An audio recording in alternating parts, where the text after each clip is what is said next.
And welcome back to more Sword Art Online Lost Song. Last time we did the first dungeon of the desert area that we need to do, and now we're in the second. It's on the eastern part of the map, I should point out. That's something to keep in mind when trying to find the dungeon, though there's a waypoint, so I don't know. It's not that hard to find the dungeon because there's a waypoint, but we should go this way because I say so.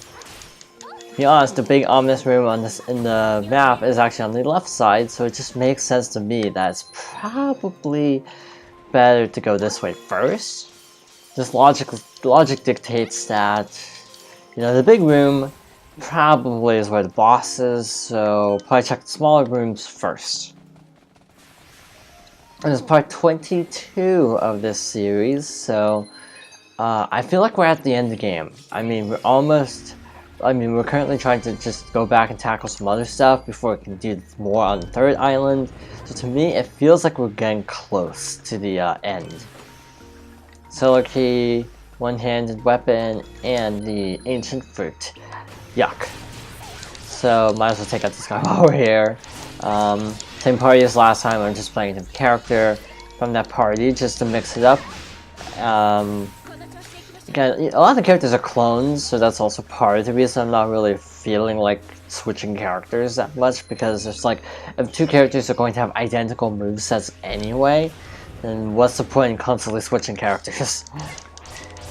Because it's like a different looking character, basically, who has the exact same moves. So just to me, it feels more advantageous to just stick with our high level party and just stick with that for now. These enemies are pretty tough, actually, just because they have a lot of HP. It takes a long time for like a level 200 character to take them out. So that's my logic for why I'm picking the same party like every time. Haste wore off. I definitely noticed a distinct decrease in speed, which it's kind of disappointing. This guy seems to be weak to magic, so might as well use magic on them. Logic dictates that magic would be the best option for defeating them. We found 50,000 Yold. Again, this is a trophy for getting 1,000,000, so I already got it, thus that's kind of a moot point. I also got a trophy off screen for collecting all of the, for collecting 50 accessories. There's also a trophy for collecting 100 unique weapons, which I can't actually do because there aren't 100 unique weapons available. By this point in the game, there are only like 50 unique weapons available. So, not entirely sure how I'm going to get the trophy. So basically my advice would be just don't sell anything, because if you sell stuff, that makes it hard to actually get items later on. Heal up before fighting the boss. Wow, I don't have anything to talk about. I'm actually talking about the game. I'm still thinking about doing Pokemon at some point after this LP, but I'm actually not sure how to approach it because I want to have some kind of interface, like a sidebar. But I'm not really sure how to do a sidebar because I've never done it before for a video. I don't know how easy that would be to do a sidebar. Another bad task, so that sucks.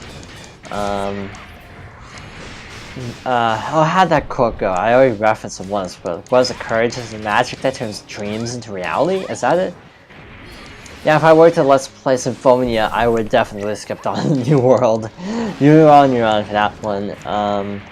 And yes, I do plan on Let's Playing Symphonia if my GameCube does not crash by the summer.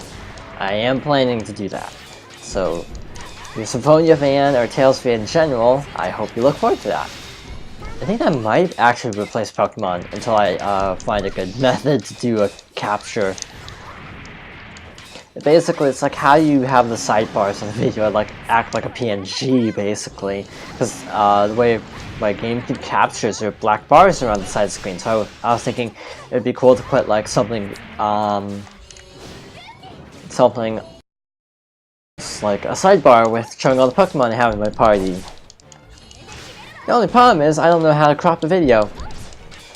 Because I'd have to crop two individual images and overlay them over the top of the sidebar, which would be kind of difficult to get the pixel sizing right. So I'm not sure how to approach that. Yeah, I did a lot of trial and error trying to get an interface that looks clean, precise. Yeah, that's kind of a concern of mine. Another option would be to overlay the video directly over an image, but again, the black bars mean that would be a problem. I'd have to overlay the video, like crop the video to crop out the black bars, and then overlay over an existing image in the video, which is doable, might I add, but it's not fun. It's not easy, but it's doable. I just have to learn how. Ow. How much health does it have? It looks like it's at about 2/3 left. This guy's tough, actually. He's got a lot of armor, so probably magic would be the way to go. I don't really have any mana restoration items, so that kind of is a bummer. Actually, I could do this and miss entirely. I should just save MP and then do a real more powerful attack later on. That's what I should be doing. Except I'm stunned now. I don't know why it's still attacking me, considering that the immune attack is supposed to make them attack the person they selected, but it's not. It's attacking Yuki, actually. So, heal, obviously that's the best course of action right now. And I'm going to cast Regen on myself, just to be on the safe side, and also heal once more. Get back up to close to full. And now it's chasing after me, so I'm just going to run. Yeah, magic is definitely the way to go with this fight. Oh, shoot, I totally forgot. I probably have more magic attacks, because I leveled up. So I probably have a stronger water attack that I should be, trying to actually level up. So, to be honest, I'm not even really using Regenerate very much, so I feel like I should put Freeze Lance on that. And then put Heal, or Refresh, because Refresh takes up so much MP, I don't think it's really worth it. So let's try the new attack once we can. Oh, snap. Yeah, that seems like it's doing a fair bit of damage on him. Literally dropping ice on him. Yeah, this seems to be a good strat. Just crash down ice on him. Oh, shoot. That was not good. I don't get why none of the water magic is actually involved. Water is all ice. They'll just call it ice magic if there's no actual water involved. Then again, ice magic or water magic, which sounds better? I'm trying to level up Freeze Lance, to be honest. That's why I'm spamming it right now. Holy cow, that is doing considerably more damage as it's leveling up. Yeah, every time you level up a skill, you do more damage with it. Like I'm doing 1 more point of damage than it was previously, so that's good. And then as it gets to level 100, then you can dual cast. Like you can cast it twice in a row without having to charge. And then what else? And once it gets to like 200, then you can like triple cast, and then drop quadruple and so on. So yeah, you want to level up skills as much as possible. Union, as I continue to spam ice from a distance. I'm probably gonna switch to Xenon for the next dungeon because it's a nice place. I'm assuming everything will be fire ice elemental. So yeah. Anyway, it's nearly finished. It's taking about 10 minutes. Come on, just go down already. Task. Yeah, it's kind of a spoiler, but to be fair, who cares? Dawn of the New World is like the worst Tales game in recent memory. At least it's my least favorite because I literally struggled to finish it. Silly on my 5 hours of playing it, I enjoyed it more. Yeah, actually, again, I couldn't play it very much because of PS3 problems. It seemed like a solid game. I just didn't like some things about it. Some things were kind of annoying. Thus, I don't feel that inclined to, get a replacement controller for PS3 and such. If they ported it to like PS4 or PC, I'd probably play it. Heck, I'd probably do a blind Let's Play even of Zasteria, because I have the tech to do it, so why not? Zasteria I hear is really good in some ways and really bad in other ways. That's what I've heard about the game, at least. So this guy gives us a thingamabob, like the last one. A falcon orb or hawk orb, I don't know. Let's give it a look-see. Say it's an orb. There's a bird relief carved into it. Blah blah blah blah blah. I like how they're like, oh look, it dropped an orb. It's like, we haven't figured it out by now. But now we can summon Groudon, if this were Pokemon. That's pretty cool. Red Orb. I think it was called the Red Orb in one of the games. Alpha Sapphire is a really good game, by the way. You should play it if you haven't. I highly recommend it if you like Ruby or Sapphire. If you hated those games originally, you're not gonna like the remix.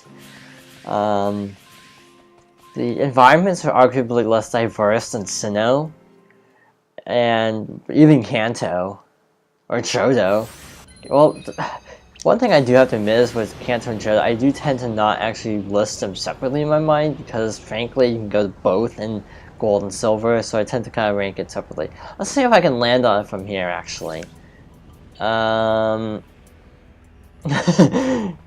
Holy cow, I hit an invisible thing, but other than that, I almost had a perfect landing. So pretty dang cool. No pun intended. So Black Flosshild, I don't know. Norse stuff. So I don't actually know where we need to go, so that's a little bit of a concern. So the enemies are actually a lot weaker now because we're way higher level than them. That guy is like level 2 something. So yeah, we have nothing to worry about from these guys, but unfortunately everything else is a problem. There's a big island up there, you can get items, like rarer items, and also there's some more of those kobold guys that are at a more decent level, so if you need to level grind before doing any of these dungeons, this is actually a really good place to do it, because these guys are at a pretty solid level, 370, yeah. Let's see, so there's a dungeon over there it looks like. I don't know if that's one we've already done now. No, it's that one. So first of all, there's this dungeon. The automata are very strong against physical attacks, so if you need to level up a physical sword skill against a high level enemy, I'd suggest doing it right here, assuming the bat things don't get in the way, which they probably would. That's all I've really discovered in this area. I haven't actually explored this continent very much. Skilfing. That's a great name, isn't it? Skilfing. Yeah, I should have switched to Sinon. I was a Shinon because, in Fire Emblem, there's a character named Shinon, who I'm pretty sure the source of the name is the same, but it's just, in that case, it was translated literally rather than, like, Romanized, I guess you could say. Because, fun fact, in Japanese, there isn't really a singular S sound. The closest you get for, like, Shinon is basically, or Sinon is basically Shinon, so that's how they say it. So I confused myself actually when trying to explain that. I'm ignoring the enemies just to speed up the process. To be fair, these enemies, it's not fun watching grinding, so I'll grind off screen if I have to. I'm hoping I won't, because so far we haven't had any real big issues. It's like some of the enemies just take a long time to kill, but other than that, they're not that tough. Not that I'm complaining, because I hate level grinding when it's required. For some reason, when it's optional, I level grind a lot more easily than when it's not optional, which sounds really, really backwards, but that's how I operate. Like, if I just can casually level grind, I feel better about it than if I have to beat a boss or something. Oh, these guys are weak. The magic, at least. That's good to keep in mind. Alps and Persona look so different that it kind of throws me off. This is obviously the boss room, so let's go this way. Treasure, rapier, which actually brings up the point in Smash Bros. Actually, that the falchion, which is a type of sword, is not actually a falchion, it's actually a rapier. So, fun fact about Smash Bros. Mars Falchion is actually really terribly named. I don't know why, if it was intended to be a falchion originally. I think a falchion is more akin to like a cutlass, from what I remember reading on the internet. Assuming the internet is right in this instance. I just remember reading something about a falchion being kind of like a curved sword. Rapiers are typically more like fancy kind of swords, more savvy swords, I guess you could say.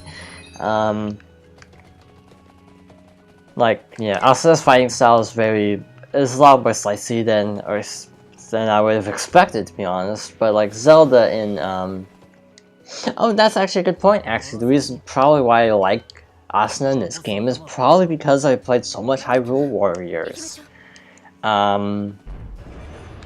I use my mains in Hyrule Warriors are Zelda and Link and someone else who I'm forgetting. Give me a moment. Who am I forgetting? Who's really good? Midna's pretty good. I don't want to divulge too many Hyrule Warriors strategies though, because I might let's play it. Unless I go into all the strats there. This boss is considerably easier because it's not resistant to fire. I mean, it's not resistant to ice. Or it doesn't feel like it's resistant to ice. Midna's pretty good. She has like some really good clearing moves. Alana's really good. Again, very good clearing moves. Zelda's better with individual targets, I've noticed. Ganon is actually a lot of fun to play in that game. I'm so glad they gave Ganon like a fleshed out campaign mode even. It's so cool.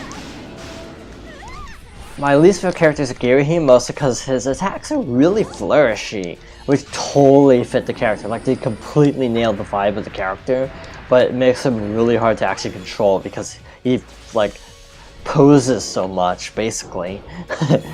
He just does so many flourishy poses all the time that it's hard to actually get a consistent combo without getting hammered by some enemy attack. Same with Zant, actually. He does a lot of, like, really twirly attacks and can actually stun himself. Agatha, I think, is everybody's least favorite playable character in the game. She's like really slow and really weak, so she has like nothing going for her, unlike even like Darunia. Darunia is pretty fun to play as, but he's also so slow that even though his attacks hit for a lot of damage, it's not exactly worth it to me. A lot of people really like Darunia, partially just for his victory dance, which is a direct reference to Ocarina. That guy's beard mask thing, I don't even know what to call it, is making me think of Volvagia from Ocarina of Time. I feel like I need to break the thing off its face before I start attacking it for real, but this game doesn't work that way. It's not Monster Hunter either. But come think of it, I seem to recall making a Volvagia reference in another game, another video as well. I don't remember which one or what the context even was.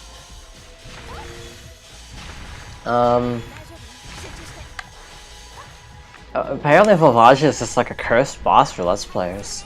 Or at least some Let's Players in particular who just like every time struggle with Volvagia during playthroughs. Which is funny because I never thought the boss was that hard, and apparently you can actually cheese the fight because if you played Ocarina, you know that basically he'll like go into little fire pits and hide, but you can actually still hit him. You can like drop bombs down the little holes and it'll blow them up. So it's actually a really easy fight if you know what you're doing. If you don't know what you're doing, then well, it can be a little bit tricky using the Megaton Hammer.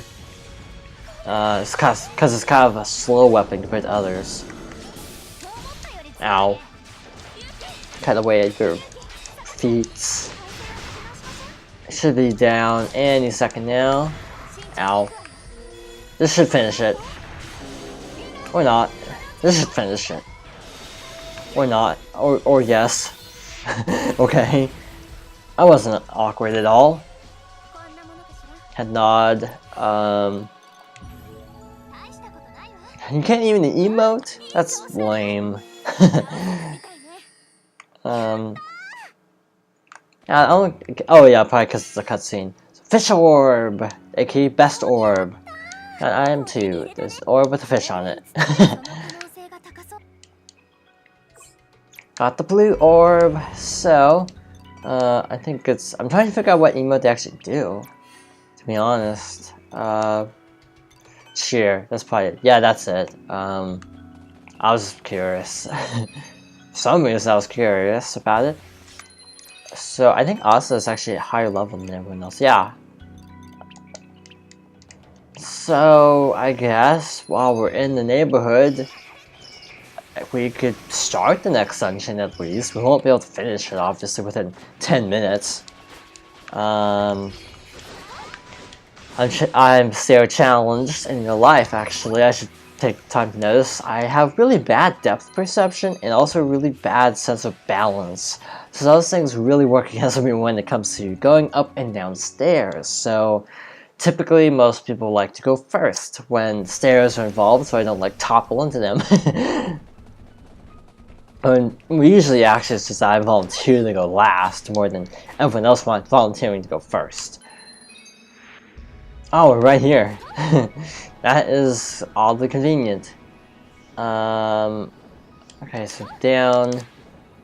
It's kind of weird double tapping to go down. Feel like they should have mapped it to something else. So that is a Merkvider fragment. I'm sure I botched that pronunciation. No doubt about it. So this is a one-handed sword. Not that we need any more mystery swords, but okay. Into the next ice cave is the ruins of Skirnir. I don't know. It's all Norse to me. More bats, or Armans, as I like to call them, because they look like the Armans from Final Fantasy X. Which is another game I want to let's play, but it's so long. It is so long that I feel like it'd be really boring. I feel like 7 would be the better bet, because I feel like 7's plot actually moves along a little bit better. Plus, also, you have cheat codes. That's another thing. Cheat it. Totally. Totes cheats. In the PS4 version and also the Steam version, there are actually some really broken cheats in Final Fantasy VII. So you can in the PC version, you can do stat readjusting or something. I don't quite understand it, but you can change up stats and make yourself really, really broken. Not level 99, instantaneously. Final Fantasy VII has other problems though. Final Fantasy VII, there's actually a major issue on PS4 where you can have all sorts of glitchiness go down. So is it worth it to cheese the game when you're just gonna lose save files and stuff anyway? I don't know if it's extending that far though to save corruption, but I've heard about a lot of freezing in 7. So yeah, if you do a lot of grinding and then your save goes out, then that sucks. That is the worst feeling in the world. Especially when you're level grinding and not even doing anything remotely important. That happened to me one time. I think it was in Persona 4 where I lost a ton of progress after level grinding, which was excruciating because, well, level grinding isn't fun and it usually takes me hours, and thus having to do it all over again was not fun, and I quit. Yeah, I quit. I was replaying the Persona 4 Golden on Vita because everyone was like, oh my gosh, this game is so much better than the original. I'm trying to do 100% playthrough with a guide. You can't actually 100% the game for realsies first time through. Spoiler. You have to actually do the New Game Plus, but you can actually make it easier on yourself by doing certain things on your first playthrough. But I already screwed up a lot of stuff and had to restart the whole game. About 5 to 8 hours of progress lost. Now I just feel like watching Super Genius play it instead of actually doing it myself because I'm feeling lazy. But anyway, next time on Sword Art Online Lost Song, we will be fighting the last dungeon that we need. So, thank you for watching, and I'll see you then.